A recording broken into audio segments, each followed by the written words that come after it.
नव्हे तर इतर धर्मियांकडे देखील बघतो, तर जिथे जिथे धार्मिक सभा असतात, जिथे जिथे वेगवेगळ्या प्रकारे प्रवचन असतात, तिथे पुरुषांची संख्या जास्त असते की स्त्रियांची संख्या जास्त असते?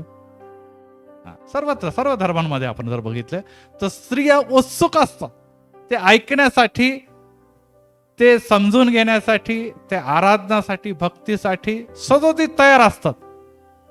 परंतु जेव्हा आपण पवित्र शास्त्राकडे वळतो तेव्हा पवित्र शास्त्रातलं जे काही तुम्हाला स्त्रियांच्या बद्दल मांडणी आहे किंवा स्त्रियांच्या बद्दल जे काही इथे लिहिलं गेलेलं आहे, जुना करार असो किंवा नवा करार असो, मागच्या संदेशामध्ये मी इंट्रोडक्शन मध्ये अनेक गोष्टी सांगितल्या, तेव्हा अनेक स्त्रिया नाराज होतात आणि ते म्हणतात की खरोखर ज्या पवित्र शास्त्रामध्ये किंवा ज्या धर्मामध्ये किंवा पवित्र शास्त्र आमच्या समोर रोल मॉडेल आहे, देवाचं वचन आहे, तिथे जर आम्हाला सन्मान नाही तर मग त्या शास्त्राच्या बद्दल आम्ही कशी आपुलकी जपू, त्या धर्माच्या बद्दल किंवा त्या मंडळीबद्दल, त्या कॉंग्रिगेशन बद्दल आम्हाला कसं प्रेम वाटणार जिथे आम्हाला सन्मान नाही.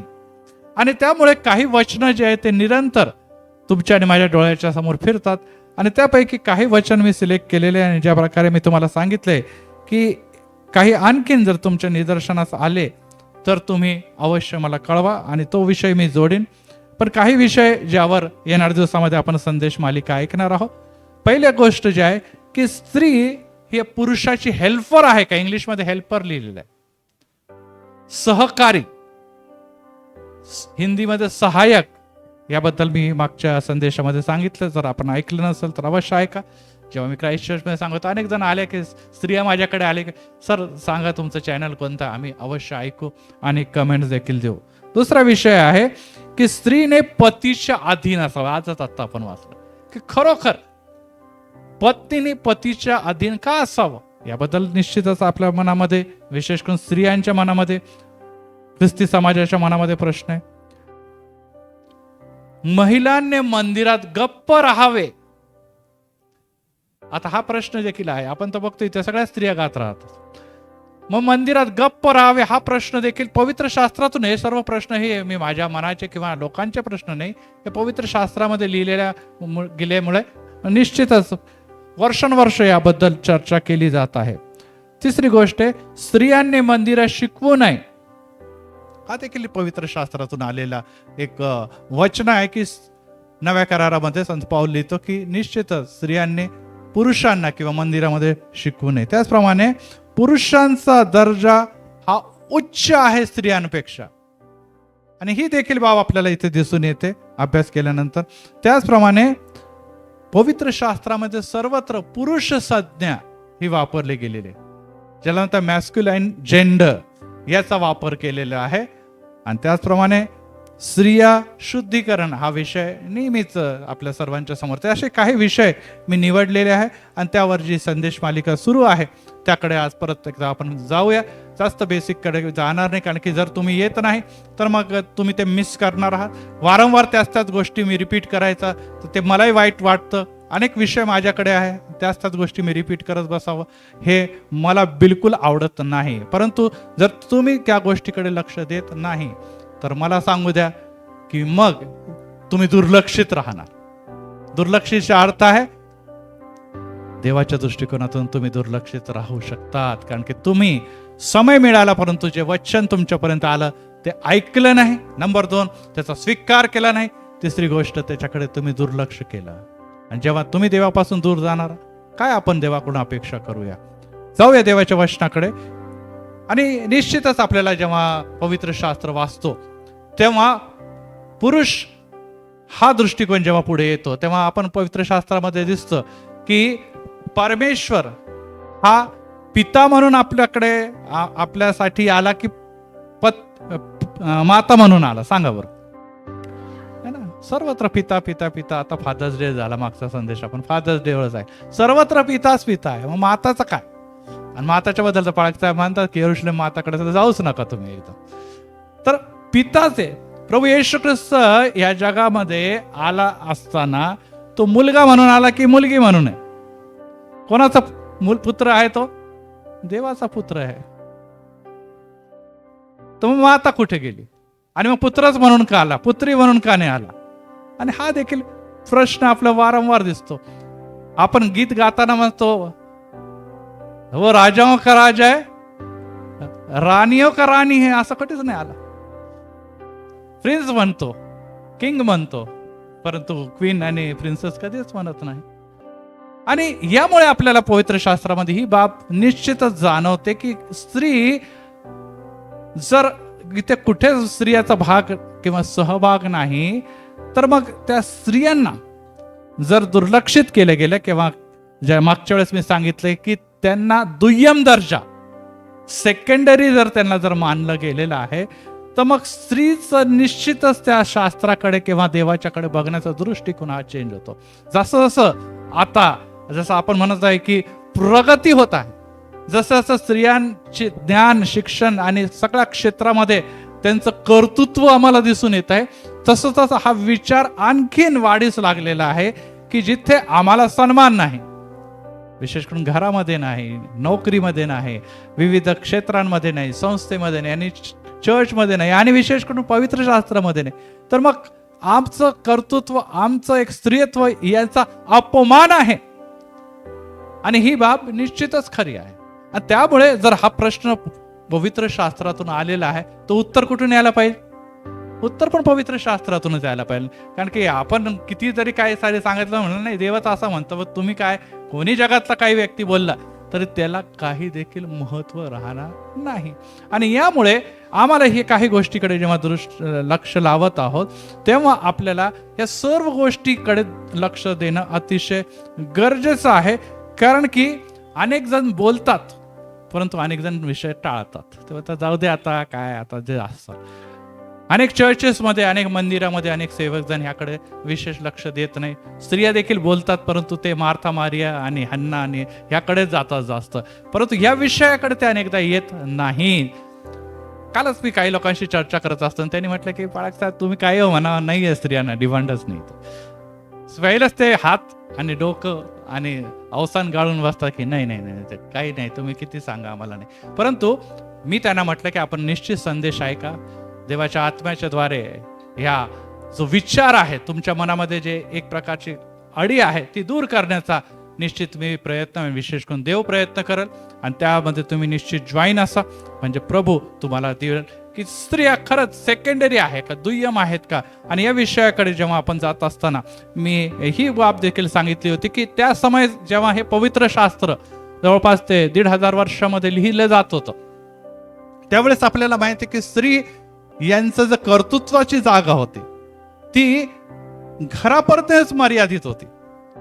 त्या समयामध्ये ग्रीक होता, रोमन होता आणि यहुदी, हे 3 संस्कृती त्या काळात होत्या.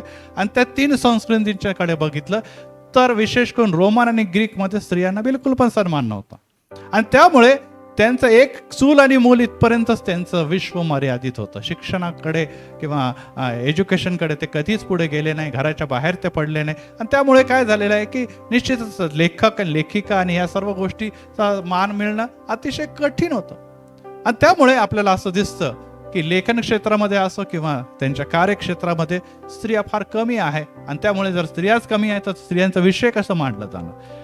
जर स्त्रिया विशेष करून आपला विषय मुखर, ज्याला म्हणतात की एकदम प्रभावीरित्या मांडू शकतात, तसं निश्चितच त्या समय मांडलं गेलं नाही. विशेष करून जेव्हा आपण जुन्या करारामध्ये नियमशास्त्राकडे वळतो तेव्हा आपल्याला माहिती आहे की स्त्रियाने सार्वजनिक स्त्री जागेवर पण यावं, हे नियमशास्त्राला आवडणार असं नव्हतं. स्त्री एखादी उभी राहिली आणि सगळ्यांच्या समोर बोलत आहे, हे देखील योग्य नव्हतं. प्रवचन द्यावं मंदिरात, हे देखील मान्य नव्हतं. आणि अशा सर्व गोष्टी आम्हाला दिसतात. जरी संदेश होते, अनेक लेखिका, अनेक लोकांनी हे गाजवलेले आहे, परंतु प्रियांनो, ओव्हरऑल जर बघितलं तर ते नगण्य असेल, नेग्लिजन्स आपण ज्याला म्हटलं, बिलकुल कमी असं आहे. आणि त्यामुळे जेव्हा आपण हळूहळू जसा काळ बदलला तेव्हा आपल्याला एक गोष्ट लक्षात आली की पुढे जेव्हा स्त्रियांची प्रगती होऊ लागली, स्त्रियांना सन्मान, स्त्रियांना बळ, स्त्रियांना योग्य प्रकारची वागणूक मिळायला लागली, तर त्याच्यामध्ये पण सर्वात मोठा हास ख्रिस्ती समाजाचाच होता आणि आहे. कारण की शिक्षण जसं आलं तसं स्त्रियांची प्रगती दिसू लागली. आणि शिक्षण आणणारे, शिक्षकांना पाठिंबा देणारे, शिक्षण संस्था उभं करणारे ख्रिस्ती समाज नुसतं भारताचाच नव्हे, जगभर विविध ठिकाणी. आणि त्यामध्ये जसे जसे मुली शिकू लागल्या, जसं जसं स्त्रिया शिकू लागल्या, त्या पुढे येऊ लागल्या, विविध ठिकाणी ते कार्य करू लागल्या. आणि कार्य करत असताना मग आता स्त्रियांना पहिल्यापेक्षा आणखी चांगला मान आणि सन्मान समाजामध्ये मिळू लागला, घरामध्ये देखील मिळू लागला आहे. आणि त्यामध्ये ख्रिस्ती समाजाचं मोलाचं योगदान आहे, हे कोणी देखील नाकारू शकत नाही, आपण देखील नाकारू शकत नाही, हे सगळ्यांना मान्य आहे. आणि आता आधुनिकीकरण या क्षेत्रामध्ये झालं तर आपण एज्युकेशन क्षेत्रामध्ये बघितलं तर जवळजवळ आता शिक्षक पुरुष, आमच्यासारखे शिक्षक आता तर जवळजवळ 30-40% पण नाही राहिले, जवळजवळ 70-80% आता सर्व स्त्रियाच झालेल्या आहे. म्हणजे काही क्षेत्रामध्ये आता स्त्रियांचंच मेजॉरिटी झालेली आहे. आणि त्यामुळे आता त्या क्षेत्रातच नव्हे तर सर्व क्षेत्रामध्ये आता स्त्री पुढे वाढत चाललेले. हा जनरल विषय झालेला आहे. त्या जनरल विषयाकडे मला जायचं नाही, कारण की पवित्र शास्त्रातूनच आपल्याला शिकायचं आहे. आणि त्यामुळे आपल्याला असं दिसतं की ही सेवा, ही कार्य हे निरंतर पुढे वाढत असताना मी पहिला विषय घेतला होता गुरुवारी, की मनुष्य एकटा असावं हे बरे नाही, उत्पत्ती 2:18 मध्ये. तर त्याच्यासाठी अनुरूप असा सहकारी मी करीन, सहकारी मी करीन. इंग्लिशमध्ये लिहिलेलं हेल्पर, हिंदीमध्ये लिहिले सहायक मैं बनाऊंगा. तर सहकारी, हेल्पर म्हणजे जर आपण वचनाकडे बघितलं तर स्त्री ही हेल्पर आहे का हो? म्हणजे हेल्परचा माहिती आपल्याला माहिती आहे की हेल्प म्हणजे की कधी गरज लागली तर बोलवायची, नसली तर चलो काही गरज नाही, चलो जावं जावं. मग नुसतं हे पवित्र शास्त्राचं वचन आहे, उत्पत्ती 2:18 वचन, की पुरुष हा एकटा राहणे, पुरुष हा एकटा राहणे चांगले नाही. हे कोणाच्या बद्दल सांगितलेलं वचनामध्ये सांगवर? कोण होता पुरुष एकटा? कोण होता? हा, आणि त्याला सहकारी म्हणून कोण देव केली? हवा ही आलेली आहे. आणि त्यामुळे जेव्हा आपण त्याकडे बघितलं तर त्याच्यासाठी इंग्लिशमध्ये हेल्पर हा शब्द वापरलेला आहे. परंतु ते शिकवत असताना मी ते हेल्परच्या बद्दल आणखीन काही गोष्टी सांगितलेल्या आहे. आणि त्यामध्ये आपल्याला असं दिसतं की खरोखर परमेश्वराने हेल्पर जर शब्द म्हटलं तर मग ते दुय्यमच होऊन जातं. कारण की आपण निश्चितच या शब्दाच्या द्वारे हे जाणतो की नाही नाही गरज असेल तर बोलवा, नसेल तर चला. आणि अशा प्रकारे प्रमुख हा आहे, ऑफिसर जो आहे तो आहे पुरुष. त्यांना असिस्ट करणारा किंवा ज्याला म्हणा त्यांची PA किंवा सहाय्यक आहे स्त्री. तर हेच चित्र निश्चितच पुढे येत असतं. परंतु जेव्हा आपण पवित्र शास्त्राचा अभ्यास करायला सुरुवात करतो तेव्हा आपल्याला दिसून येतं की हेल्पर हा शब्द इंग्लिशमध्ये जरी असला, सहकार्य हा शब्द मराठीत जरी असला, सहाय्यक हा शब्द हिंदीमध्ये जरी असला, परंतु हिब्रूमध्ये कोणता शब्द आहे सांगा बरं? मी सांगितलं होतं तिथे की हा शब्द मुळात हिब्रू भाषेमधला शब्दच नाहीये, या 3 भाषेतला शब्द आहे. हिब्रूमध्ये कोणता शब्द आला? स्त्रियांनो, जर तुम्हीच गांभीर्याने घेणार नाही तर पुरुष बोलणारच नाही. पुरुष म्हणते ठीक आहे, हेल्परच रहने दो इनको. एझेर, मी म्हटलं एझेर हा शब्द आलेला आहे, एझेर हा शब्द आलेला आहे.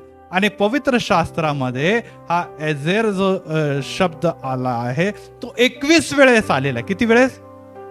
आता मी परत पुढचं मागचा संदेश द्यावा असं म्हणलं, तुम्हाला वाटतंय का? आता हा महत्वाचे टप्पे हे चेन असते. तर तुम्ही पहिला काढला ना तर गेला, सगळं काही संपून गेलं. मला पुढे जाता येईल. मी मॅथ्स टीचर आहे. मॅथ्स टीचरमध्ये प्लस मायनस तुम्हाला आलं नाही, मी मोठे मोठे इक्वेशन तुम्हाला शिकवत तर काहीच येणार नाही तुम्हाला. आणि मी मॅथ्स टीचर असल्याने थोडं कॉम्प्लिकेटेड गोष्टी घेऊनच चालतो. त्यामुळे तुमचं लक्ष आणि पेन दोन्ही चालणं गरजेचं आहे. कारण की तुम्ही तुमच्या बायबलमध्ये लिहितात, डायरीमध्ये लिहितात, तरच तुमचं हे तर डोक्यामध्ये राहणं जरा कठीण आहे. तर एझेर हा शब्द वापरत असताना स्तोत्र 121 1 आणि 2 मध्ये मी आपली दृष्टी मला सहाय्य कुठून प्राप्त होईल? आकाश व पृथ्वीचं निर्माण करता जो परमेश्वर, इस पासून मला सहाय्य प्राप्त होतं. किती वेळेस आला सहाय्य शब्द? 2 वेळेस आला. मी आपली दृष्टी पर्वताकडे लावतो, मला कुठून मिळतं सहाय्य? परमेश्वरापासून. तो मला काय करतो? आकाश व पृथ्वीचं निर्माण करता मला सहाय्य करतो. आणि सहाय्याच्या साठी शब्द वापरला एझेर. आता हा एझेर शब्द जर दुय्यम असता, एजेम शब्दाचा टाकाऊ असता तर मग परमेश्वराने स्वतःसाठी वापरला असता का? नाही. आणखीन एक वचन घ्या, तुम्ही फटाफट लिहित जा, कारण की वचन आहे, तुम्हाला अभ्यास करायचा आहे, का की स्टडी आहे. आणि जर आपल्याला वाटतं की खरोखर स्त्री म्हणून माझ्या मनामध्ये कॉन्सेप्ट क्लिअर पाहिजे, तर आपल्याला जर कोणी विचारलं आणि तर आपल्याला या गोष्टी लक्षात असायला पाहिजे की नाही नाही नाही नाही, आम्हाला पवित्र शास्त्रातून आमच्या पाळक साहेबांनी या सर्व गोष्टी शिकवलेल्या आहे. आणि ह्या गोष्टी मला माहीत असल्या कारणाने, कदाचित तुमच्याकडे काय असेल पण मला माहीत आहे पवित्र शास्त्राच्या हिशोबाने मी सेकंडरी दुय्यम नाही, मी एझेर आहे. Praise the Lord. काय आहे? EZER, एझेर आहे. आणखीन एक वचन आहे, स्तोत्र 33 मध्ये लिहिलेलं आहे, 33:20-22 मध्ये लिहिलेलं आहे की आमचा जीव परमेश्वर याची प्रतीक्षा करतो, तो आमचे सहाय्य करणारा ढाल आहे. तो आमची सहाय्य करणारा, आमची काय, कोण आहे ढाल? काय करणारा? सहाय्याच्या जागेवर शब्द आला एझेर. काय शब्द आला? आता कोणाच्या बद्दल सांगितलेलं आहे? कोण आहे ढाल? आमची परमेश्वर. आणि परमेश्वर स्वतःला काय म्हणतो? एझेर म्हणतो. असं किती वेळेस आलेलं आहे? 21 टाइम्स, 21 वेळेस आलेला आहे. सर्वात महत्वाचा ज्या सगळ्यांचा परिचयाचा शब्द ज्या सगळ्यांना या पाठ आहे, एबेनेझर. वचन आहे ते घेऊन घ्या, ते पण पहिले शमूएल 7वा अध्याय 12व वचन. एबेनेझर. पवित्र शास्त्र जर मराठीमध्ये जर तुम्ही बघितलं, काढलाय का कोणी? पहिलं शमूएल 7वा अध्याय 12व वचन, तिथे एबेनेझर कसं लिहिलेलं बघा.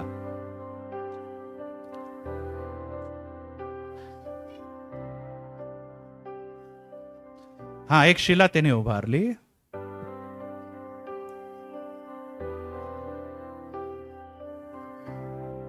मराठीमध्ये कसं लिहिलं? एबेन मग डॅश मग एझर लिहिलं आहे का? एकत्र आहे का? वेगवेगळं आहे की नाही?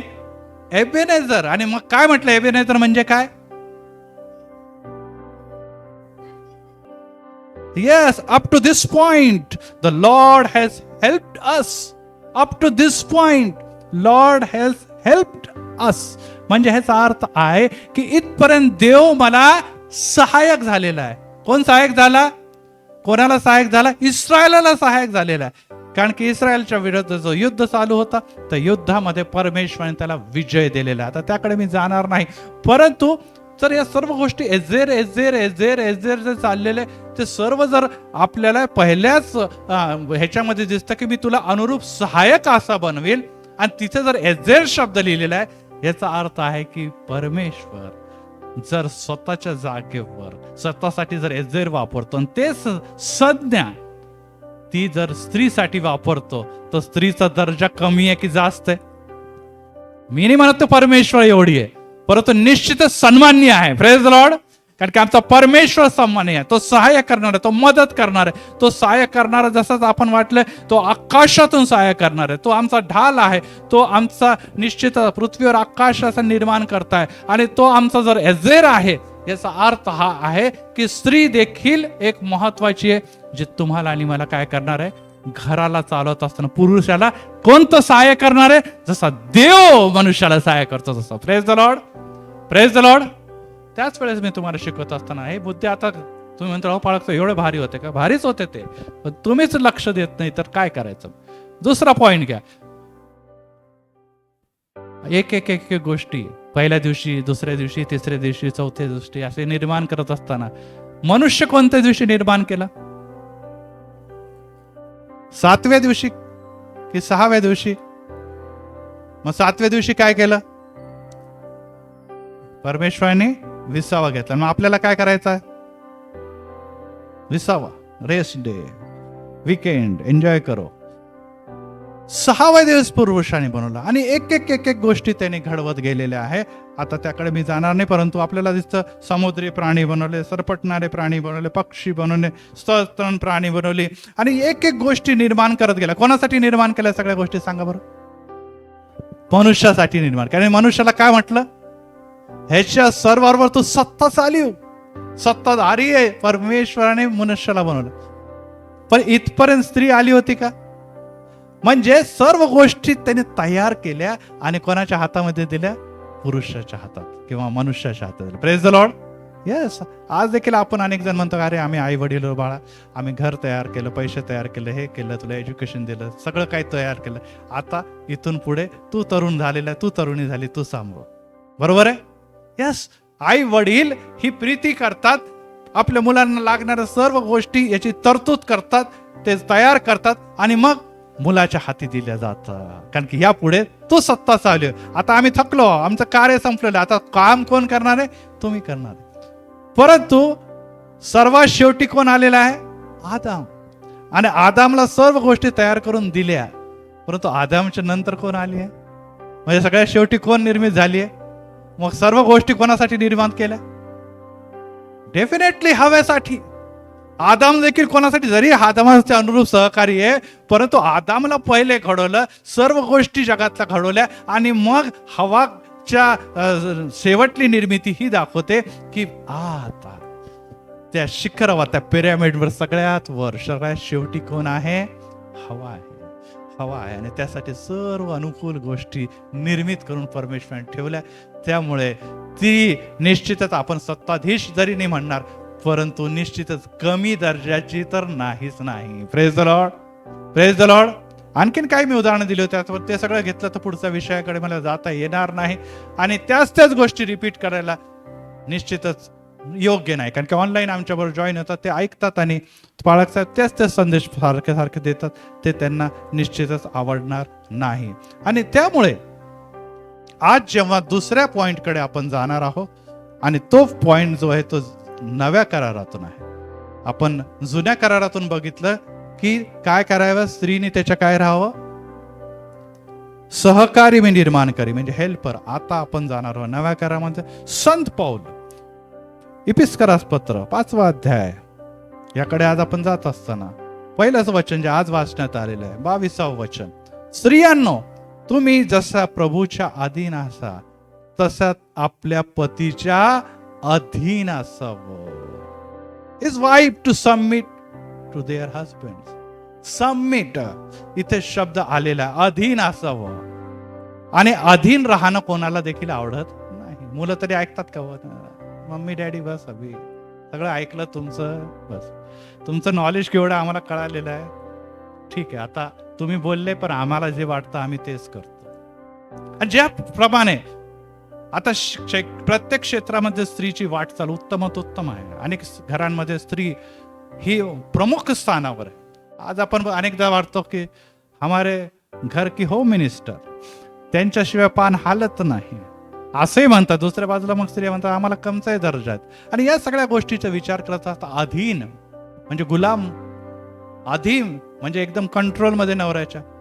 आणि ही कॉन्सेप्ट जी आहे त्याबद्दल जेव्हा आपण विचार करतो, ते आपल्याला वाटतं की अरे हे काही बरोबर नाही. कारण की ही गोष्ट कशात लिहिलेली? पवित्र शास्त्रात लिहिली. कोणी बोललं तर वेगळी गोष्ट, अरे काम काय अधीन आहे का? नाही.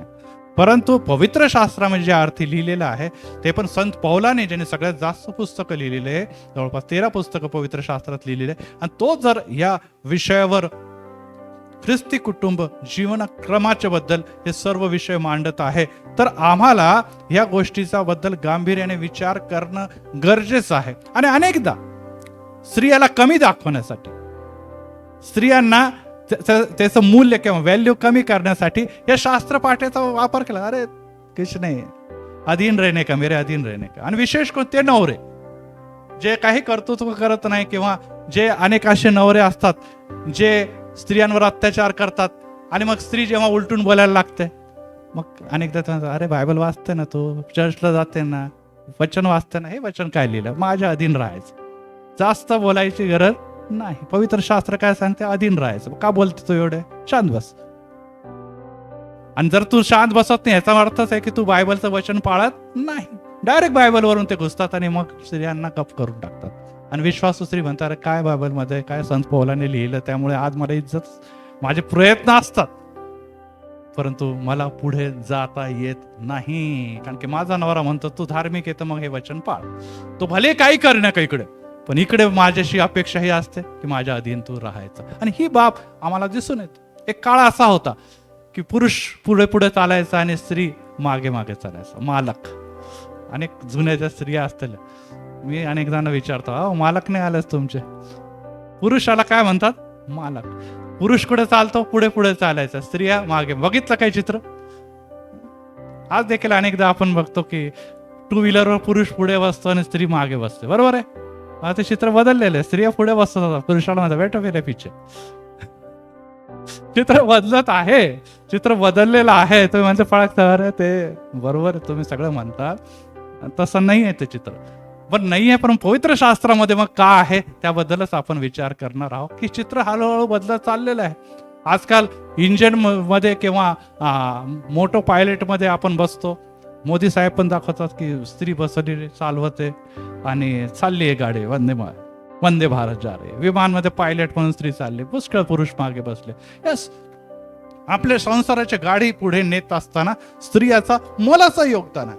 परंतु अनेकदा मैं झुकूंगा नाही ही प्रवृत्ती पुरुषांमध्ये आहे. कुछ भी झुकणे का नाही, ह्याला म्हणतात इगो. हा इगो जो आहे तो अचानक वर येतो. दोघांमध्ये येतो, असं नाही पुरुषांमध्ये, स्त्रियांमध्ये पण इगो आहे. आणि त्या इगोमुळे अनेक संसार काय होते? उद्ध्वस्त होत आहे. कारण की त्यांनी वचनामध्ये, ख्रिस्तीमध्ये म्हणून खरोखर आपल्याला करायचं काय, अधीनता म्हणजे काय, सबमिट म्हणजे काय, याच्याबद्दल योग्य प्रकारे जाणून घेतलेलं नाही. आणि त्यामुळे अनेकदा पवित्र शास्त्र हे याला सपोर्ट करतं. आणि ते सपोर्ट केल्यामुळे आम्हाला ही गोष्ट कळते की या शब्दाचा किंवा या वचनाचा गैरफायदा घेऊन अत्याचार करणारे पुरुष धार्मिक स्त्रियांना काय करतात? कंट्रोल करायचा प्रयत्न करतात. आणि मग स्त्रिया निराश होतात, म्हणतात जाऊ दे आता, एवढं देव करते, बायबलच असं सांगतंय, म्हणजे देव अन्यायी आहे, देव अन्यायी आहे, आमच्या बाजूने बोलणारं कोणी नाही. आजवर मला असं वाटत होतं की कोणी माझ्या बाजूने नाही, पण निदान देव तरी माझ्या बाजूने बोलतो. पण पवित्र शास्त्र उघडते हे वचन वाचलं ते मला वाटतं देव माझ्या बाजूने नाही. आणि ते अनेकदा देवाच्या वचनापासून, अभ्यासापासून किंवा त्या प्रॉमिसेस पासून ते दूर जात आहे, निश्चितच आम्हाला दिसतं. आणि त्यामुळे जर आता आपण बघितलं तर 22, 23 आणि 24 हे कोणाच्या बद्दल लिहिलेलं वाचा. 22 स्त्रियांनो काय लिहिलेलं आहे? लिहिलेलं 22चा आरंभ कोणकोणते वचन आहे?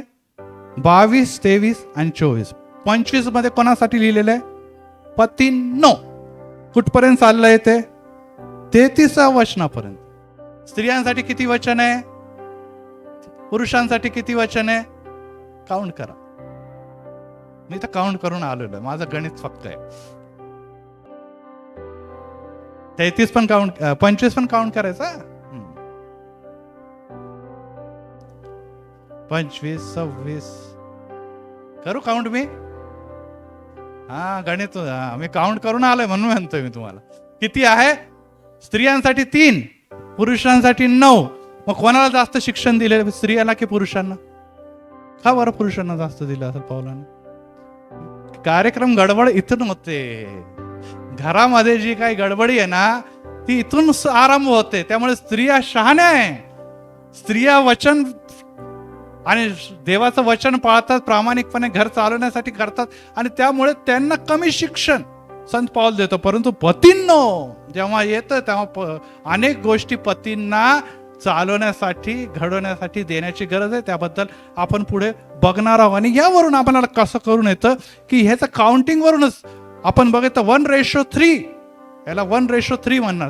तिप्पट जास्त गोष्टी संत पौलाने पुरुषांबद्दल सांगितलं. परंतु स्त्रिया अधीन अधीन अधीन, कमिटवरच अटकून बसतात. अहो पुरुषांना दाखवा, ये देखो भाई इतनी बड़ी लिस्ट है, ये पहले करते हो तो मेरे को बोलने का, नहीं तो ज्यादा बोलने का नाही. असं नका करू ना, नाही तर आज्ञा पालन म्हणजे बाळकसाहेब म्हणतात दुसरंच काहीतरी शिकवते. एकमेकांच्या सहकार्याच्या शिवाय कोणत्या पण घराची प्रगती होऊ शकत नाही. एकमेकांची प्रगती हे टीमवर्क आहे. या टीमवर्क मध्ये तुम्ही एकमेकांच्या अधीन जर नसणार, एकमेकांना जर कमिट नसणार, तुमचं कमिटमेंट नसणार, तर कोणत्याही क्षेत्रामध्ये यश नाही मिळत. तुम्ही काय कुटुंब काय म्हणतात, कोणत्याही क्षेत्रात यश मिळणार. नोकरी म्हणा, घर म्हणा, मित्र म्हणा, मैत्रिणी म्हणा, कुठे प्रेम म्हणा, लव म्हणा, कशामध्ये कमिटमेंटच नाही. तुमचं आणि माझं कमिटमेंट किती आहे? आणि जर कमिटमेंट चांगलं आहे तर तुम्हाला यशाकडे एक पाऊल टाकत पुढे पुढे जाता. आणि कमिटमेंट एक व्यक्ती पाळून नाही चालत, दोघांना पाळावं लागतं. पूर्ण ग्रुपला पाळावं लागतं, तर तुम्ही यशाकडे जातात. आणि त्यामुळे हे सहकार्य, जसं स्त्री आणि पुरुष एक कुटुंबाचं एक नाण्याचे दोन भाग आहे. नाणं एका बाजूने जर घेऊन गेलं तर तो चालणार. नाणं चालत असताना दोन्ही भाग बघितलं जातात, तेव्हा तो नाणं कम्प्लीट म्हटलं जातं, है ना. तर त्याचप्रमाणे कोणतंही कुटुंब, कोणताही संसार पूर्णतेकडे जर न्यायचंय तर दोन्ही बाजू काय असायला पाहिजे, एकमेकांशी कनेक्ट जोडलेले असायला पाहिजे. एक भाग आहे दुसऱ्याकडे, दुसरा भाग वेगळा आहे, दोघांना आम्ही चिटकून कसं तरी एक नाणं बनवलं चालणार. एक नाण्यावर दोन बाजू असतात. त्याचप्रमाणे एका कुटुंबामध्ये स्त्री आणि पुरुष दोन्ही बाजू आहे, दोघंही सारखे आहे, दोघांचं महत्व आहे. परंतु प्रश्न हा येतो की ते एकमेकांबरोबर किती कमिट आहेत. नंबर 2 जे आहे, आताच मी सांगितलं की पुरुषांना अतिशय अनेक गोष्टी जास्त इथे सांगितल्या का, ते आपण पुढे बघणारच आहोत. परंतु याचा अर्थ स्त्री सगळ्या शहाण्या आहे असंही होत नाही.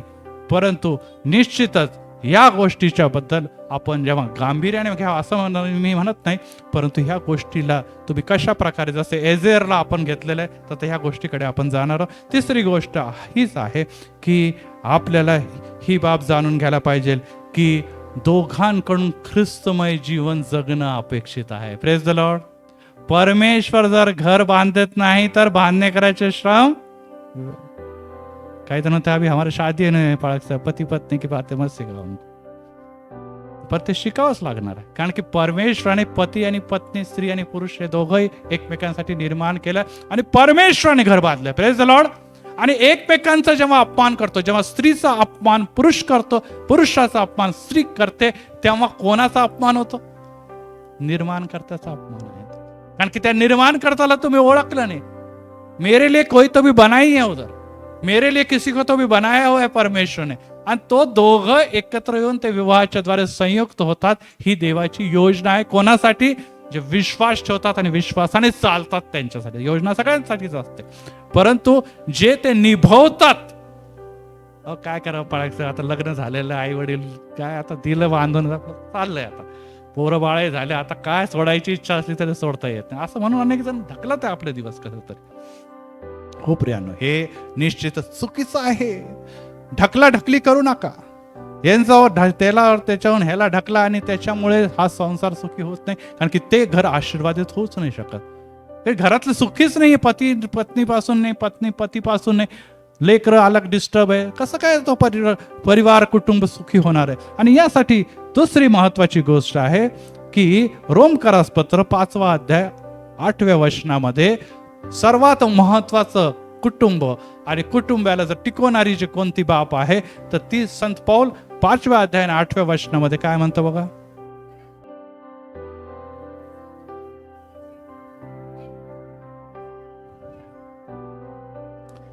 देव आपल्यावरील प्रेमाचे प्रमाण हे देतो की आपण काय होतो, पापी असताना तो म्हणजे कोण, प्रभू येशू ख्रिस्त मरण पावला. आता बघा परत एक वार मी तुम्हाला महत्वाच्या मुद्द्याकडे, तो मरण पावला.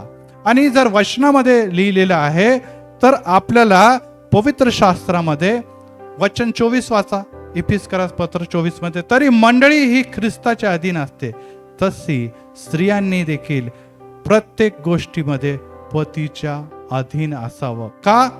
कारण की पती पत्नीचं मस्तक आहे. आता याबद्दल मी पूर्ण विषयच वेगळा आहे, तो नंतर घेणारच आहे मस्तक या शब्दावर.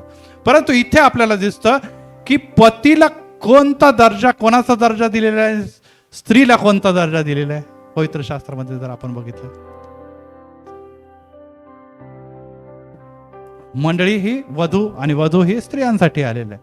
वर हा कोण आहे? प्रभू येशू ख्रिस्त आहे. आणि इथे जर वचनामध्ये आपण बघतो की इथे देवाने जगावर एवढं मोठं प्रेम केले की त्याने आपला एकुलता एक पुत्र दिला. आणि पती हा कोण आहे? पती कोण आहे? प्रभू येशू ख्रिस्त. आणि कन्या किंवा वधू कोण आहे? आणि पतीला काय करायला पाहिजे? आपले प्राणापेक्षा जास्त, प्रभू येशू ख्रिस्ताप्रमाणे प्राणापेक्षा जास्त कोणाला जपायचं आहे? पत्नीला जपायचं आहे. वेळ आली तर त्याच्यासाठी प्राण द्यायला पाहिजे, प्राण घ्यायला नाही पाहिजे. दिवसामध्ये ते दिसतंय आपल्याला, नाही ऐकता डायरेक्ट गला दाबाजो मर्डर कर काय. कारण की त्यांना कळत नाही, परंतु हे आपल्या समाजामध्ये पण जास्त प्रमाणात होताना दिसत. आपण कोणत्याही समाजाला सांगता कामा नये, कारण की ही बाब लक्षात, पतीला जेव्हा प्रभू येशू ख्रिस्ताचा दृष्टांत किंवा प्रभू येशू ख्रिस्ताचा संज्ञा जर देत आहे, तर त्याची अपेक्षा ही आहे, जी रोमकरास पत्रात लिहिलेलं आहे, की त्याचं प्रेम इथपर्यंत आहे की जर वेळ आली तर त्यांनी प्राण दिलेला आहे, आणि पतीने देखील आपल्या पत्नीसाठी. त्यामुळे प्राणप्रिय पत्नी म्हणतात, प्राणापेक्षा जास्त प्रिय माझी पत्नी, असं बोलतात ते लोक. परंतु काय करतात, तसं ते वागत नाही. दुसरी गोष्ट, स्त्रियांना काय राहायचंय, अधीन राहायचं. पतीच्या अधीन राहायचं म्हणजे काय होतं, त्याच्यावर जर प्रीती करतो, त्याच्यावर जे ती प्रेम करते, तर काय करायचं, ख्रिस्तामध्ये, आता इथे वचन लिहिले, ख्रिस्तामध्ये त्याच्या आज्ञा पालन करायच्या. वचन 21 वर्ष,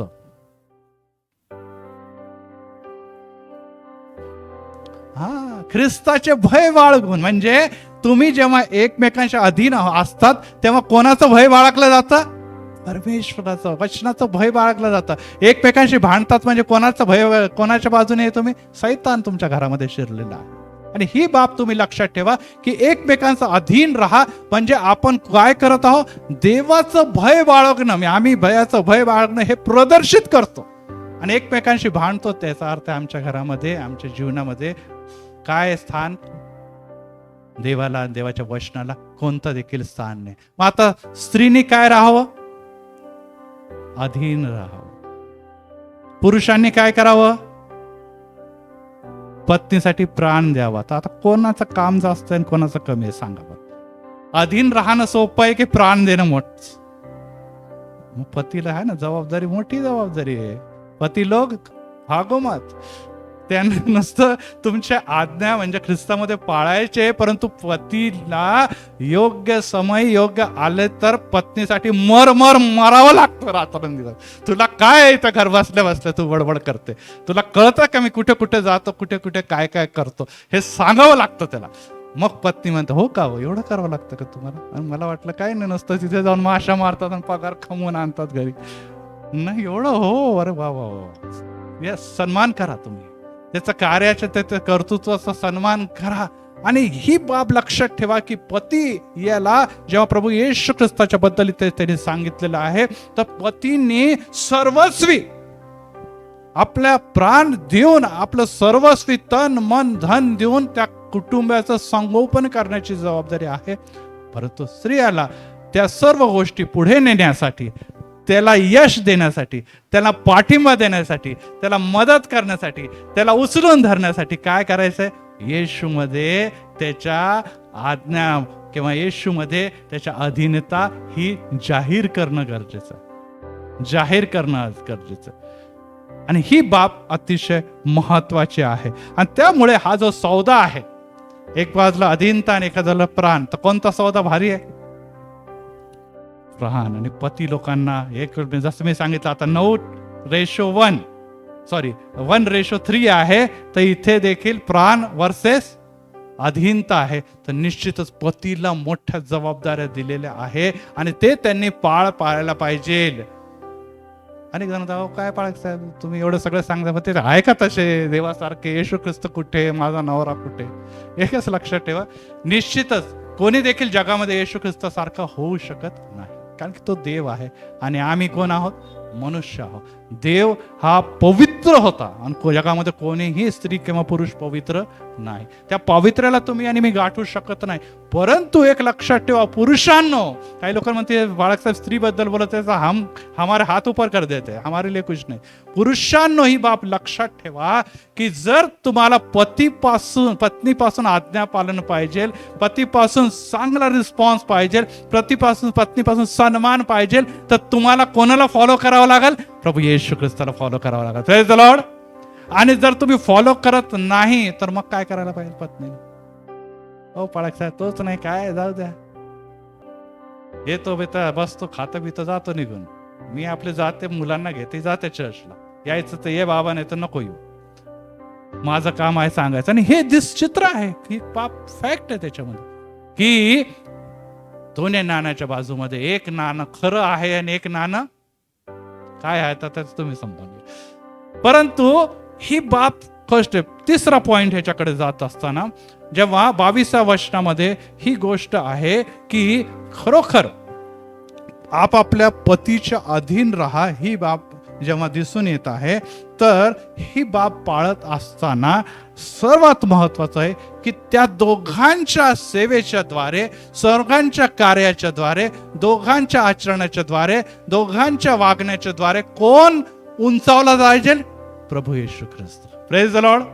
तरच ही सगळी जे काही बैठक आहे, हे जे काही तुमचं कॉन्सेप्ट आहे ते टिकून राहणार आहे. आणि ते टिकवण्यासाठी दोघां बाजूनी प्रयत्न करणं गरजेचं आहे. आणि त्यामध्ये कोणाला जास्त प्रयत्न करावा लागत आहे? पुरुषाला की स्त्रीला? पतीला का पत्नीला? पुरुषाला. म्हणून घरी गेल्यानंतर सारखे हे वचन वाचायचे, 9 वचन वाचायचं, लावूनच द्यायचं बोर्ड असं मोठा, ये देखो ये आहे का इधर. बोला, आमचा छोटासा बोर्ड आहे इकडे, तुमचा मोठा बोर्ड आहे. या स्त्रियांनो, ही बाब लक्षात ठेवा. पतीने आपल्या पतीच्या पत्नीपासून अनेक गोष्टी लाभाच्या आणि फायद्याच्या आणि प्रगतीच्या आणि आशीर्वादाच्या आणि यशाच्या आणि सर्व गोष्टी जर पाहिजे, तर तुम्हाला आणि मला नम्रतेने तिला देखील या सर्व गोष्टीमध्ये प्राधान्य देणं गरजेचं आहे. मला विविध ठिकाणी जायला आवडतं आणि विविध ठिकाणी मी जात असे आणि चढ डोंगर पर्वत सगळं काय यायचं असतं. आणि मग जात असताना माझी पत्नी असायची, मी पटापट चालायचं कारण की मला प्रॅक्टिस आहे चांगली. स्त्रियांना कसं घरातल्या घरात चालायचं, तर ते डोंगर चढणं म्हटल्यानंतर मग ते कठीणच होऊन जातं सगळं. मग ती म्हणायची, अहो ते बघा ना, आता एवढं पर्स घ्यायचं, हे घ्यायचं. त्या म्हटलं दे पर्स माझ्याकडे. हो पर्स, लेडीज पर्स तुम्ही घेऊन चालणार? म्हटलं काय झालं ते घेऊन चाललं तर? अहो नाही, सगळे लोक हसतात ना, ते कसं काय दिसतं, फोटो बिटो पण काढतो आपण, तुमच्या गळ्यामध्ये ते पर्स, दुसरेच पर्स दिसते फोटोमध्ये. हा म्हटलं दिसू दे लोकांना, दोघांना दिसण्याने काय होणार आहे? त्यांनी काय मी पत्नीच्या जागेवर होऊन जाईल आणि तू काय पती बनून जाशील का? नाही, जे आहे ते आहे. अहो पण म्हणे ते चांगलं वाटत नाही, तुम्ही घेऊत नका जाऊ का? म्हटलं त्याच्यात हे तू प्रॉब्लेम मध्ये, तुझा प्रॉब्लेम आहे, ते दुनियाशी काय घेणं देणं? म्हटलं माझ्या समोर हा प्रॉब्लेम आहे, एक तर पर्स घ्यावं, नाही तर तुलाच घेऊन उचलून चालावं. आता तुला घेऊन चालणं म्हणजे जरा कठीण आहे, तर म्हटलं नाही, जरा पर्स तरी घेऊ दे तुझी. प्रियांनो, एक बाब लक्षात ठेवा की पत्नी ही नाजूक आहे, पत्नी हिची काही मर्यादा आहे. आणि ती पुरुषांनी आणि पतीने जर जाणून घेतली तर ऑटोमॅटिकली पतीबद्दल, पुरुषाबद्दल तिच्या मनामध्ये आदरयुक्त भय निर्माण होतं. Praise the Lord. आदरयुक्त भय निर्माण होतं की यस, कोणत्याही बाजूला, कोणत्याही गोष्टीच्या पलीकडे जाऊन माझा नवरा माझ्यावर प्रेम करतो. Praise the Lord. तेरे लिए मैं ताजमहल बनाऊंगा और तेरे लिए मैं चांद सितारे तोड लाऊंगा, असे डायलॉग बाजीने प्रेम प्रदर्शित होत नाही. त्याच्यासाठी काय करावं लागतं? त्यासाठी आम्हाला काय करावं लागतं? तर आम्हाला कृतीतून प्रीती प्रकट करावी लागते. Praise the Lord. यस, मंडळी आणि वर प्रभू येशू ख्रिस्त ह्या प्रीतीमध्ये गुंतले गेला की देवाने जगावर एवढी मोठी प्रीती केली, पुत्राने मंडळीवर एवढी मोठी प्रीती, कारण ती सदोदित चालणारी प्रीती आहे. Praise the Lord. यस, मनुष्य चुकतो, स्त्रिया चुकतात, पुरुष देखील चुकतात, दोघांमध्ये चुक संभव, असंभव काही गोष्ट नाही, कारण की ते तुम्ही आणि मी म्हण, पण एकमेकांच्या चुका पदरी घेणं, एकमेकांना समजून घेणं, एकमेकांना क्षमा करणं, याद्वारे प्रीती प्रकट करतो आम्ही. Praise the Lord. ही गोष्ट तुम्ही आणि मी जाणून घेणं, आणि यामुळे पती आणि पत्नी एकमेकांचे भय बाळगून एकमेकांसाठी काय आहे? पूरक आहे, सप्लिमेंट आहे. ह्याच्याशिवाय तिची गाडी चालणार नाही, त्याच्याशिवाय ह्याची गाडी चालणार नाही. आणि ही बाब जेव्हा आपण समजून घेतो, तेव्हा तुमच्या आणि माझ्या जीवनामध्ये अधीनता, सबमिट ह्याबद्दल वेगळ्या प्रकारचे विचार निर्माण होतात. आणि याकरिता आता आपण डेफिनेशन कडे जाऊया की अधीनता बद्दल काय. आता मागच्या वेळेस मी एझेर बद्दल सांगितलं, आणि एझेरच्या बद्दल जेव्हा आपण अभ्यास करत असताना आपल्याला काही गोष्टी लक्षात आल्या की एझेर हा शब्द कोणासाठी वापरला आहे? परमेश्वर आणि लोकांसाठी वापरलाय. परमेश्वर स्वतःला एझेर म्हटलेलं आहे, एबेनेझर म्हणून ती शिला उभारली गेली. आता आपण जाऊया की एकमेकांच्या अधीन होणं म्हणजे काय. आणि यामध्ये आपण जेव्हा लिहिलेलं आहे वर्ष 21 मध्ये की ख्रिस्ताचं भय बाळगून एकमेकांच्या अधीन होणं. म्हणजे अधीन होणं नाही, परंतु याद्वारे आपण काय करतो, एकमेकांचा हक्क स्वीकार करतो. एकमेकांचा काय करतो, हक्क स्वीकार करतो.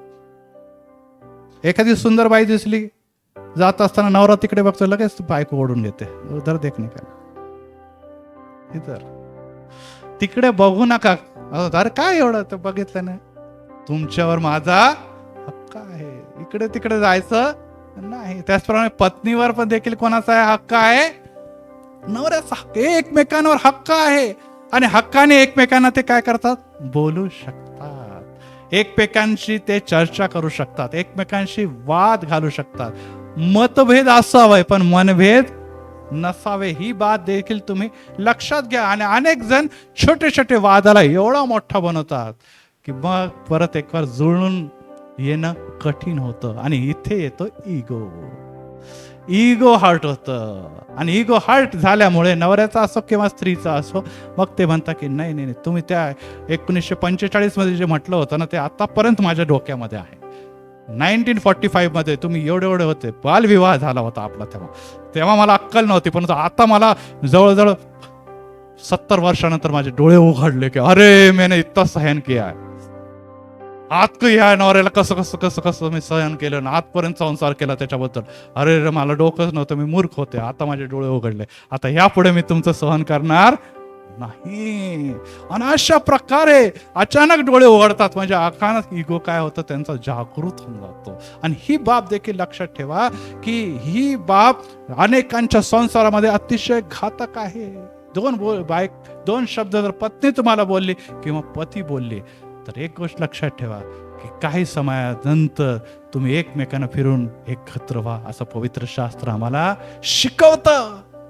राग मनामध्ये ठेवू नका, दिवसभर भांडा, परंतु रात्री काय करा, समेट घडून आणा. प्रेज द लॉर्ड, असं पवित्र शास्त्र सांगतं. कारण रागाच्या द्वारे काय घडू शकतं, पहिला मर्डर रागानेच झालेला मर्डर आहे आणि आजवर निरंतर मर्डर होत आहे. आणि ही बाब तुम्ही आणि मी जाणून घेणं अतिशय महत्वाचं आहे. आणि त्यामुळे आपण जर बघितलं तर ह्या अधीनतेमध्ये नम्रता येते, सौम्यता येते, एकमेकांच्या बद्दल आदर येतो. आणि ही बाब जेव्हा अधीनतेबद्दल इन्क्लूड होते, तेव्हा तुम्ही आणि मी खऱ्या अर्थाने अधीनतेचा अर्थ सांगतो. म्हणजे आता काय लिहिलेलं आहे, पत्नीने कुटुंबाचं नेतृत्व करणाऱ्या पतीच्या बरोबर जबाबदारीने अधीन राहावं. कशाने, यस माझी जबाबदारी, माझा नवरा आहे, माझ्या नवऱ्याला काय लागतं ते मी त्याला देणार, त्याला काय लागतं त्याच्यापेक्षा जास्त मला माहिती आहे यांना काय लागतं. कुठे रुमाल ठेवला, कुठे हे ठेवलं, कुठे ते ठेवलं, कोणाला माहित आहे, बायकोला माहित असतं, स्त्रीला माहित असतं. म्हणजे ही जबाबदारी कोणाची आहे, ही माझी जबाबदारी आहे. एखादी बाजूची स्त्री येऊन जर एखादा रुमाल काढून नवऱ्याला दिल तर किती राग येईल त्या बायकोला, ओ बाबा तू कोण आहे आणि ह्याला रुमाल कशा काय आणून दिला तुला. म्हणजे याचा अर्थ आहे की ही जबाबदारी जी आहे ती प्रेमाने ती पार पाडते, तो तिचा हक्क आहे आणि तो तिने पाळायचा आहे. आणि त्यामुळे स्त्रियांनी काय करायचं, आपली अधीनता ह्यामध्ये जबाबदारी ही जाहीर करते. नंबर 2, जर पुरुषांच्याकडे बघितलं तर प्रीती आणि जबाबदारीने, प्रीतीच्या बद्दल मी सांगितलेलं आहे, जबाबदारीने आपल्या पत्नीच्या अधीन असणं, पत्नीचं संगोपन करणं हे गरजेचं आहे. आणि ती देखील बात आपल्या. आणि त्याचप्रमाणे मुलांसाठी काय लिहिलेलं आहे आपण बघितलं वचनामध्ये. आणि वचनामध्ये जर आपण जाणार आहोत तिथे लिहिलेलं आहे की त्यांनी आपल्या आज्ञा पालनाच्या द्वारे आई वडिलांच्या अधीन राहावं. परत एक बार तिन्ही मुद्दे मी रिपीट करतो, वाटल्यास लिहून काढा, कारण की हे इधर लिखने को म्हणता. जर संसार करायचा तर इथे लिहा, नाही तर मग जाने दो, हवा में जाने दो. एक कानातून घ्या आणि दुसऱ्या कानातून द्या सोडून.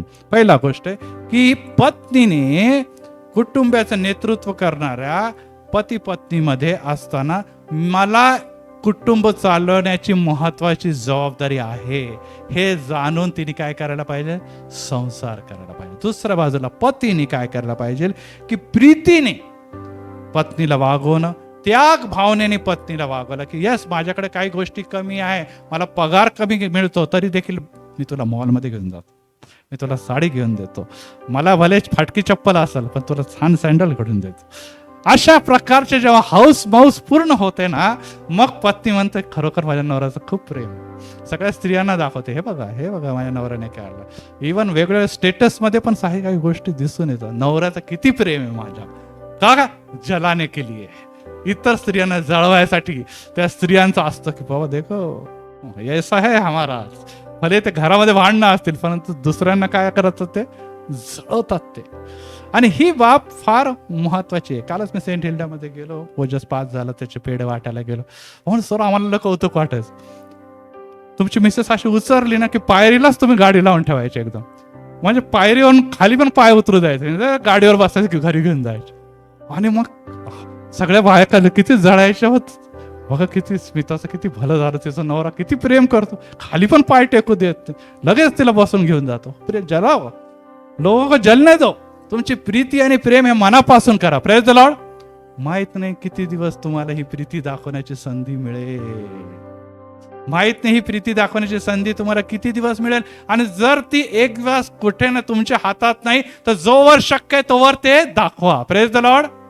परंतु कशापासून? मना, ढोंगी नका. आणि त्याचप्रमाणे मुलांनी काय करायचं, जर अधीनता दाखवायची तर काय करायचं, आई वडिलांचं आज्ञा पालन. ह्या सर्व गोष्टी अधीनतामध्ये मोडले जातात. आणि ह्या सर्व गोष्टी जेव्हा अधीनतामध्ये मोडले जातात तर ह्यामध्ये पहिला मुद्दा आहे की giving a one own right for others, म्हणजे स्वतःचे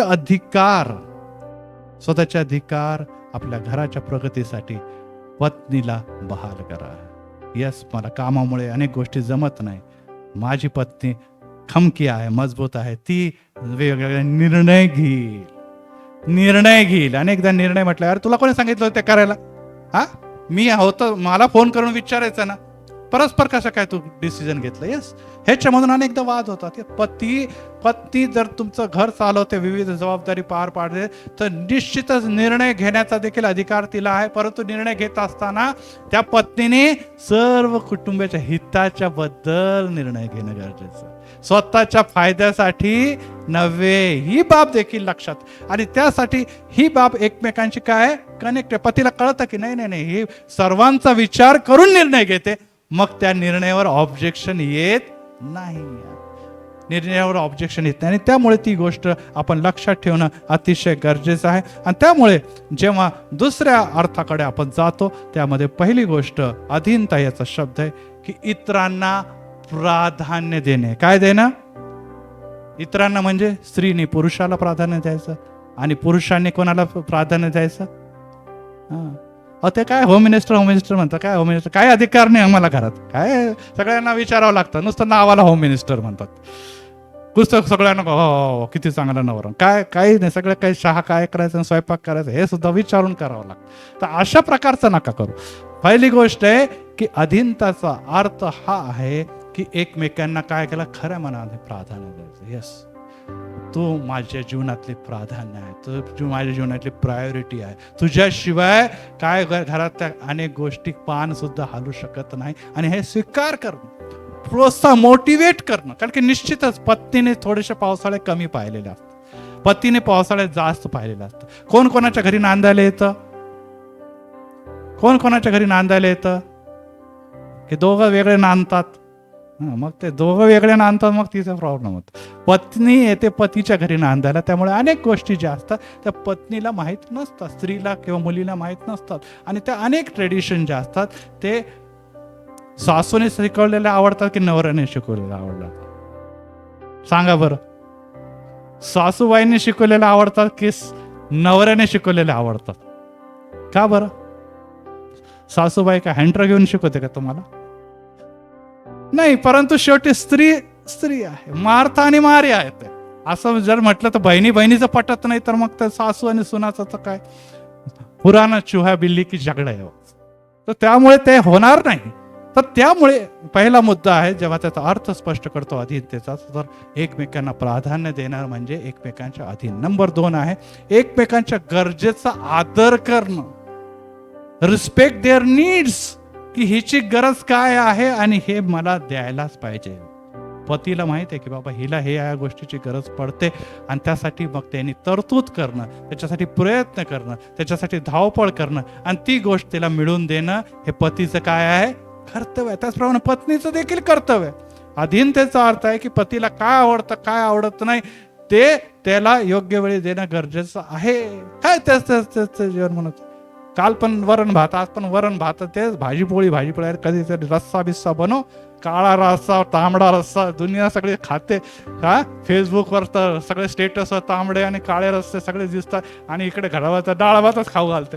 अहो कधीतरी रिस्पेक्ट करा, चांगलं चांगलं नुसतं बनवा, नुसतं स्टेटसवर दाखवण्यासाठी नव्हे तर खरोखर मी प्रेम करते हे दाखवा. भले त्याच्यात मिरची जास्त करा, म्हणजे त्याच्या डोळ्यातून पाणीच यायला पाहिजे. परत त्याने म्हणायला नको की परत मला तांबडा आणि काळा रस्सा पाहिजे, बरं डाळ भातच चांगला होता बाबा, रात्रभर लय त्रास झाला मला. म्हणजे हे प्रीतीचं लक्षण आहे ना. काही गुज मी सांगत आहे तर थोडस हे लक्ष द्या. तर तिसरी गोष्ट आहे, त्याच्या कुटुंबाच्या भल्यासाठी त्याच्या निर्णयाचा स्वीकार करा. यस, माझा नवरा नेहमी माझ्या कुटुंबाच्या भल्याबद्दल विचार करतो, त्याच्यासाठी प्रयत्न करतो, त्याच्यासाठी धावपळ करतो, त्याच्यावर तो प्रीती करतो, कुटुंबासाठी त्याने आपलं जीवन वाहून घेतलेलं आहे. आणि जर हे मला दिसून येत आहे तर मी काय करणार आहे, त्याच्या निर्णयाचं काय करणार आहे, स्वागत करणार. याला काय म्हणतो आपण, अधीनता म्हणतो. आणि ह्यामुळे प्रियांनो, ही बाब तुम्हाला आणि मला अधीनता शब्दाला गांभीर्य घेत असताना की त्याचं माझ्यावर कंट्रोल आहे असं म्हणण्यापासून निश्चितच स्वतःला टाळायला पाहिजे. काही वचनं आता मी देतो, आता पटापट घ्या, लिहून वा जर असेल तुमच्याकडे, कारण की हे वचनाच्या द्वारे तुम्ही घरी जाऊन अभ्यास करा. आणि आणखीन जेव्हा ते वचन तुम्ही वाचणार, तुमच्या नवऱ्याला वाचून दाखवा, इतर मित्रांना मैत्रिणींना वाचून दाखवा, कोणी जर प्रश्न विचारले तर त्यांना देखील वाचून दाखवा. कारण की त्या वचनांच्या द्वारे आणखीन खोलामध्ये जाता येईल, कारण की वेळ भरपूर कमी आहे आणि त्या वेळात सगळं काही मला करता येणार नाही. अधीनता म्हणजे पत्नीसाठी कोणकोणत्या अशा गोष्टी आहे ज्या सल्ल्या स्वरूपात तुमच्याकडे येत आहे, कोणकोणत्या रिस्पॉन्सिबिलिटी, जबाबदाऱ्या पत्नीने योग्य प्रकारे पाडल्या, तर तुम्ही अधीनता नव्हे तर तुम्ही निश्चितच आदराने मनात एक चांगलं स्थान पतीच्या निर्माण करणार आहे. पहिली गोष्ट जी आहे की आपल्या पतीवर मनाने प्रेम करणं. तीत याचा 2 अध्याय 4 वचन, मी वाचायला सांगणार नाही, घरी जाऊन वाचा. तीताचं पत्र याचा अध्याय 2 आणि वचन 4 यामध्ये लिहिलेलं आहे की पतीवर प्रेम करण्याकरता पत्नीने कोणत्या अशा गोष्टी करायला पाहिजे. नंबर 2, त्याचा आदर करणे. त्याचा आदर करणे. 1 पेत्र 3 अध्याय आणि 2 वचन. 1 पेत्र 3 अध्याय 1 आणि 2 वचनामध्ये त्याचा आदर करणे या संदर्भात आहे की पती जो आहे तो निश्चित सन्माननीय आहे. पती जो आहे तो निश्चित देवाने मला दिलेला तो पती आहे ज्याच्यामध्ये ख्रिस्त वास करतो. Praise the Lord. ख्रिस्तापासून मला प्राप्त झालेला आहे आणि त्याचा सन्मान करते. म्हणजे मी कोणाचा सन्मान करत आहे, त्याचं मस्तक असलेल्या ख्रिस्ताचा सन्मान करते. तिसरी गोष्ट आहे त्याला मदत करणे. आत्ताच आपण बघितलं उत्पत्ती याचा 2 अध्याय 18 की स्त्री ही कोण आहे, सहकारी, सहचारिणी, कंपेनियन, हेल्पर, असे अनेक शब्द आपण तिथे वापरू शकतो. आणि यामुळे पुढची गोष्ट येते उत्पत्ती 2:18 मध्ये सुरुवातीलाच मोशे लिहितो आणि परमेश्वराने त्याला वचन सांगितलं की तुम्ही त्याच्या काय करा, निश्चितच कार्यामध्ये सहकार्य करा. परंतु हवेने काय केलेलं आहे, कशा प्रकारे कार्य केलेलं आहे, ते पहिले सैतानाकडे गेली आणि मग सैतानापासून जेव्हा फसवली गेली, नवऱ्याला पण फसवण्यामध्ये सहभागी करून, आणि तेव्हापासून बायको लोकांवर लय चिडतात नवरे की तूच पहिले फसली मला फसवलं, तू पहिले फसली आणि मला फसवलं. आणि त्यापासून आपल्याला निरंतर दिसतात की शाप ह्या जगामध्ये आला. आणि अनेक लोक हेच म्हणतात, अरे पुरुष वर्गाने बायांनी पहिले पतन पावलं त्यामुळे अख्खं आयुष्यभर पत्नीचं ऐकून शाप भोगतोय मी. बरोबर आहे ना. कोणी हव्याचं कोणी ऐकलं, आदामाने गेला खुश करायला आणि गेला पडून तो पापामध्ये. आणि तेव्हापासून शाप हे जगामध्ये आलेला. परंतु दोघांनी संगनमत केली. हा विषय काय केले, एक जीवाने एक भावाने ते पापाकडे ते गेलेले आहे. आणि आपण एक गोष्ट लक्षात ठेवा की तुमचं संगनमत आहे देवाकडे सहकुटुंब लेकरांसह जाण्यासाठी. पुढचा विषय आहे शुद्ध आचरण ठेवा. 1 पेत्र 3:2 आणि तिताला पत्र 2:5. शुद्ध आचरण ठेवणं, कारण की पतीचं आणि पत्नीचं आचरण जर शुद्ध असेल तर ऑटोमॅटिकली ते एकमेकांचा काय करणार आहे, रिस्पेक्ट आणि सन्मान करणार. एखाद्या जर वाया गेलेले पुरुष आहे किंवा वाया गेलेली स्त्री असेल तर मग त्या आचरणामुळे त्या घरामध्ये आणि त्यांच्या कौटुंबिक जीवनामध्ये अनेक समस्या निर्माण होतात. आणि काय होतं या दिवसामध्ये, मीडियामध्ये आपण सगळं बघतो. आणि त्यामुळे तुमचं आणि माझं आचरण, कॅरेक्टर देखील चांगलं असणं गरजेचं आहे. त्याच्यानंतर जेव्हा आपण अधीनता म्हणतो तेव्हा आज्ञाधारक देखील हा येतो शब्द, आणि तो देखील 1 पेत्र 3 आणि 5 मध्ये आपल्याला सापडतो. आज्ञाधारक 3:5 यामध्ये आता आपण 22 वचन वाचलेलं आहे की स्त्रियांनो, जशा तुम्ही प्रभूच्या अधीन आहे तशा आपल्या पतीच्या अधीन असा. पुढचा मुद्दा येतो सौम्यतेने आणि शांतपणाने राहणे. कारण की स्त्रियांना बेसिकली सौम्यतेने काय कशाचा आत्मा, शांतपणाचा आत्मा दिलेला आहे. दिलेला आहे ना, शांतपणाचा आत्मा आहे ना की नाही आहे. घरात घुसलं की ते आरडाओरडी सुरू करतात. घरात जावं की नाही जावं असं वाटतं. बडबड चालू करते, ते झोपेपर्यंत नॉनस्टॉप चालतं. असं तर नाही करत ना तुम्ही, करतात का? हा, शांतपणाचा आत्मा दिलेला देवाने. आणि शांतपणाचा आत्मा याबद्दलचं वचन आहे ते देखील 1 पेत्र 3 4 वचनामध्ये दिले. एक चांगली आई, चांगली माता, हे देखील कोणाचं कर्तृत्व आहे? स्त्रीचं. परमेश्वराने आशीर्वाद देत असताना म्हटलं की तुम्ही फलद्रूप व्हा, सर्व पृथ्वी व्यापून टाका. आणि ही कोणाला दिलेला अधिकार आणि जबाबदारी आहे? स्त्रियांना. पुरुष कसे काय फलद्रूप होणार? त्याच्यासाठी कोणाची गरज आहे? गर्भ धारण केलेली स्त्री. आणि हे पृथ्वीवर जर सगळे काही, जर तुम्ही आणि मी आणि आपण सर्वजण आहो, मदर्स डे करो, फादर्स डे करो की व्हॅलेंटाईन डे करो, प्रत्येकामध्ये जन्म देणारी कोण आहे? स्त्री, म्हणजे माताच आहे. कोणी वेगळं कोणी नाहीये. आणि येशू ख्रिस्ताने देखील कोणाच्या उदरी जन्म घेतला? स्त्रीचा. हा, त्यामुळे कमी स्वतःला लेखू नका. हे सर्व जगामध्ये जेवढे लोक आहे त्या एक मातेच्या द्वारेच या जगामध्ये आलेले आहे. त्यामुळे मातेची जबाबदारी योग्य प्रकारे पार पाडणारा स्त्री, त्याला सद्गुणी स्त्री देखील आपण म्हणतो, ती नेहमी काय प्राप्त करते? सन्मान प्राप्त करते. आणि पुढचा विषय कुटुंबाची काळजी घेणं. कुटुंबाची काळजी घेणं हे फार महत्वाचं, की कुटुंब हे जे आहे ते पती आणि पत्नी दोघांची जबाबदारी कंबाईन आहे. जबाबदारी एकत्ररित्या दोघांनी काम करायचं. परंतु प्रॅक्टिकली जर आपण बघितलं तर मोलाचं योगदान कोणाचं असतं? स्त्रीचं. यांना काहीच कळत नाही, तर सगळं मलाच बघावं लागतं. हा डायलॉग तर आपण कायम ऐकतो. ह्यांना काही कळत नाही, फार गरीब आहे, फार भोळे आहे, त्यांना बिचाऱ्यांना काहीच कळत. मी सगळं घरचं एक मला माहिती आहे. यस, चांगलीच गोष्ट आहे. स्त्रियांनी ही जबाबदारी घ्यायची आहे, चालायचे, पुढे वाढवायचंय. नेट ऑटोमॅटिकली मुलं पण त्यांचा पहाटे उठून सन्मान करते. पती देखील तिचा वेशीवर कौतुक करील ना, आपण बघतो नीतिसूत्रामध्ये. आणि त्याचप्रमाणे यामध्ये अधीनता येते. आणि त्याचप्रमाणे देवाने तिला जबाबदारी दोन्ही बाजूची दिली. एका बाजूला पती आहे, दुसऱ्या बाजूला लेकरं आहे, तिसऱ्या बाजूला मोठं कुटुंब आहे, आणि चौथ्या बाजूला मंडळीची वधू आहे. Praise the Lord. वधू आहे म्हणजे सगळे मंडळीमध्ये स्त्रिया दिसतात, वधू तीच झाली ना, लेडीज स्पेशल आहे.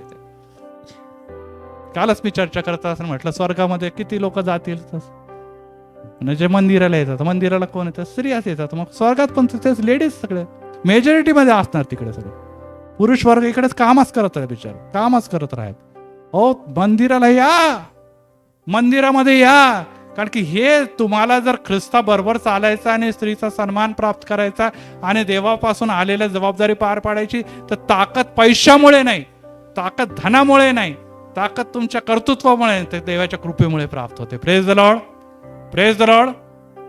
आणि ते प्राप्त करण्यासाठी, ती ताकद, एनर्जी, सामर्थ्य मिळवण्यासाठी मंदिर हे देवाने नियोजित केलेलं स्थान आहे. स्त्री आपली जबाबदारी पार पडतात. नाही नाही नाही, माझा मुलगा बिघडायला नको, त्याला चर्चला घेऊन येतो, संडे स्कूलला पाठवते, चांगला व्हायला पाहिजे, धार्मिक व्हायला पाहिजे, पुढे जायला पाहिजे, म्हणून मी माझी जबाबदारी पार पाडते. यस, अनेकदा हे घडतं.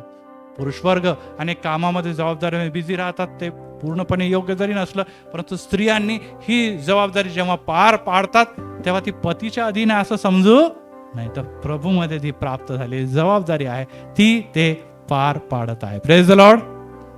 आणि ह्याबद्दल जर वचन आहे तर 1 तिमोथी 2 अध्याय 15, 5, 14 आणि 2:5. 1 तिमोथी 2:15, 1 तिमोथी 5:14, 5:2-5 यामध्ये जबाबदाऱ्या पार पाडण्याच्या बद्दल आहे. आणि अशा सर्व गोष्टी जेव्हा तुम्ही आणि मी करतो तेव्हा ही बाब तुम्ही आणि मी लक्षात ठेवा की परमेश्वर तुम्हाला आणि मला विपुल आशीर्वाद दिल्याशिवाय राहत नाही. आणि तो जर आशीर्वाद तुम्हाला आणि मला प्राप्त करायचा आहे तर आता कन्क्लुजन कडे मी येत आहे.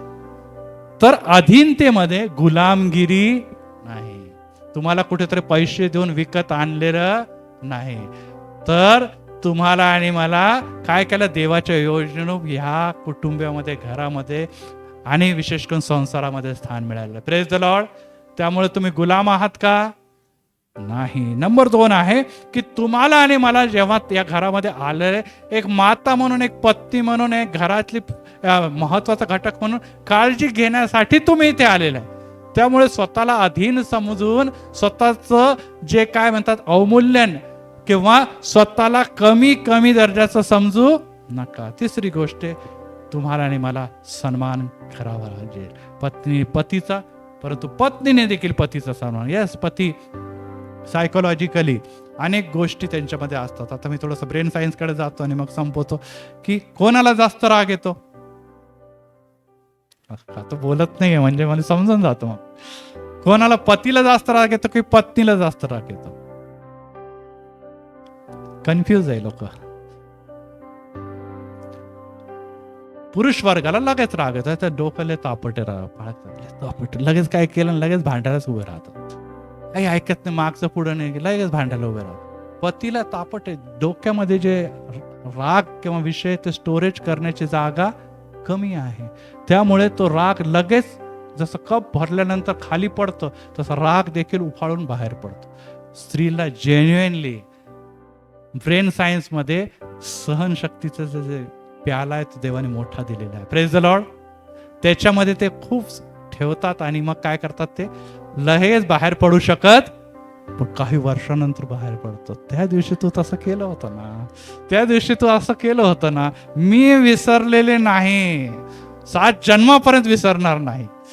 तर ही गोष्ट जी आहे पत्नीमध्ये जास्त आहे, मूळतः जेन्युइनली प्रभूमध्ये नैसर्गिकरित्या अनेक गोष्टी प्रभूने जास्त दिलेल्या आहेत. त्यामुळे काय करायचं आहे आपल्याला, एकमेकांचा सन्मान करा, प्रीतीने एकमेकांपासून स्वतःला थोर माना. कोणाचं कौतुक केल्यामुळे तुमचं काहीतरी बिघडतं का? अहो पाळकसाहेब तिचं कौतुक केलं डोक्यावर चढून बसते. ती लेकरांच्या बद्दल होऊ शकतं की आपण त्यांचा जास्त लाड केला तर डोक्यावर चढून बसतो. स्त्री मॅच्युअर आहे, नवरा देखील मॅच्युअर आहे. तुम्ही कौतुक केल्यावर लगेच डोक्यावर चढून बसाल, एवढे काय हलके फुलके आहे का तुम्ही? आहे की नाही? तर त्यामुळे ही बाब लक्षात ठेवा की तुम्ही एकमेकांचं जेव्हा कौतुक करतात, तिने केलेल्या कामाचं किंवा त्यांनी केलेल्या कामाचं कौतुक जेव्हा मुलांच्या समोर करतात, तिला समाधान होतो. Praise the Lord.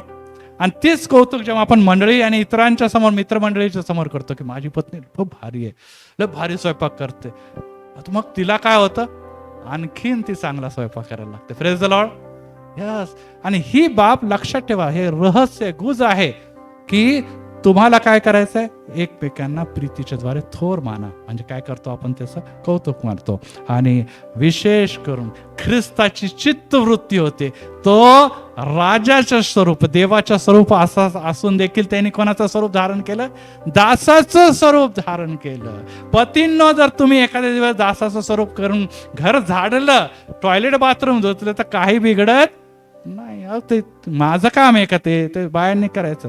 हे असं काम करायचं का? दुसरं सांग काही पण, हे असं घरातलं झाडू मारलं बा, हे काय लोक बघतील ना, लगेच स्टेटस टाकतो बघा हे काय घरात झाडू मारतो हा माणूस. आणि अशा प्रकारे आपण काय करतो, इगो आपण बाळगतो. आणि त्यामुळे निश्चितच ही संधी पत्नीला जिंकण्याची गमवून बसतो. आपल्याला कचरा दिसला स्वतः झाडू घ्या, काय करायचं, घर झाडायचं, बायकोला नाही झाडायचं, घर झाडायचं. म्हणजे काय होईल, बहिणीनं आनंद बघा, न सांगता त्यांनी घर झाडून काढलं, न झाडता त्यांनी भांडे घासून काढले सगळे. आणि यामुळे काय होणार, प्रीती बळावते. ही अधीनता नाही, प्रीती आहे. Praise the Lord. ज्या प्रकारे पुरुष, त्या प्रकारे स्त्रीने देखील ही प्रीती जर घोषित केली, विदित केली, तर देव तुम्हाला आशीर्वाद दिल्याशिवाय आणि प्रार्थना करूया. प्रभू राय, आम्ही तुला धन्यवाद आणि गौरव देतो, कारण की खरोखर या दिवसामध्ये जेव्हा आम्ही अधीनतेच्या बद्दल विचार करतो, तेव्हा आम्हाला निश्चित असे वाटतं की आम्ही गुलामगिरी करतो. आमचा इगो, आमचे विचार, आमचं शिक्षण, आमचा जॉब, आमचे पैसे, आमचे कर्तृत्व या मार्गामध्ये अडखळण ठरतात पित्या. आज परत एक बार देवा, तुझ्या वचनातून आम्ही शिकत असताना की स्त्रीने पुरुषाच्या अधीन असावं, परंतु हे शिकत असताना निश्चित असे की ख्रिस्ताच्या भयात हा शब्द आलेला आहे. हो पित्या, जेव्हा आम्ही ख्रिस्ता तुझा भय बाळगतो, तर निश्चितच तुझ्या प्रीती प्रेमात आम्ही मुळावतो आणि एकमेकांचा सन्मान करतो. ही बाब आमचे लेकरं बघतात आणि ते देखील येणाऱ्या दिवसामध्ये स्त्रियांचा सन्मान करतात. आज भारत देशामध्ये पित्या नाव जरी अनेक गोष्टी घडतात की स्त्रीला देवीचा दर्जा दिला, परंतु जी काही स्त्रीची अवस्था, दुर्दशा आणि त्या सर्व प्रकारचं उत्पीडन आम्हाला दिसतं. त्यामुळे खरोखर आम्ही बोलतो काय, आम्ही करतो काय आणि दिसतं काय.